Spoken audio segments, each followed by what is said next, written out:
अब है pre ovulatory events, ovary में और यूट्रस में। फॉलिकुलर फेज FSH में प्राइमरी फॉलिकल से सेकेंडरी फॉलिकल बनता है और graphene follicle. More amount of oestrogen is secreted by increasing granulosa cells. ठीक है। मेंस्ट्रुअल साइकिल डे 1 से डे 5 चलती है। ब्लीडिंग होती है, 50 ml ब्लड लॉस हो जाता है, ब्रेक डाउन होता है क्योंकि एंडोमेट्रियम का। प्रोलिफरेट फेज में क्या होता है, डे 5। ठीक है।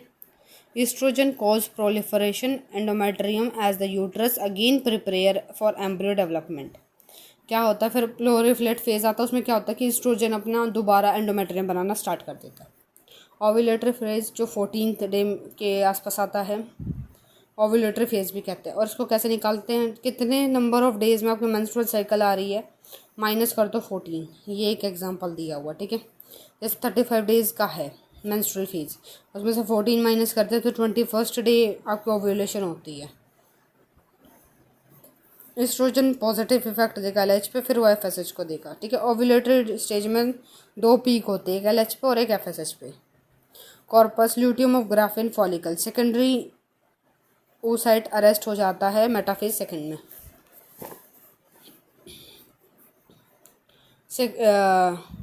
बॉडी टेम्परेचर का मेंटेनेंस कराता है, जो LH है वो मेंटेन कराता है कॉर्पस ल्यूटियम को। सेकेंडरी है, थर्ड है पोस्ट ओव्यूलेटरी इवेंट्स, ओवरी और uterus.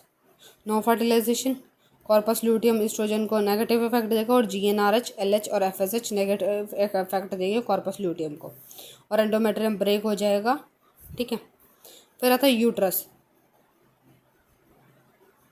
Secretary phase 15 to 28। Endometrium maintain करता है प्रोजेस्टेरोन को, मोर वेस्क्यूलर होता है, डिपॉजिट हो जाएगा ग्लाइकोजन का। LH कॉर्पुलस ल्यूटियम को देगा, फिर वो एस्ट्रोजन और प्रोजेस्टेरोन को देगा। फिर एस्ट्रोजन और प्रोजेस्टेरोन किसको, LH को देंगे नेगेटिव इफेक्ट। ठीक है। ब्लास्टोसिस्ट फर्टिलाइजेशन अगर हो गई तो कॉर्पस ल्यूटियम को इफेक्ट देगा SCG के through, continues to maintain endometrium. ठीक है। फिर अगर SCG human chronic gonadotropin secrete करता है सेल्स, वो भी ब्लास्टोसिस्ट के। SCG corpus luteum from G generation there replication of function of LH।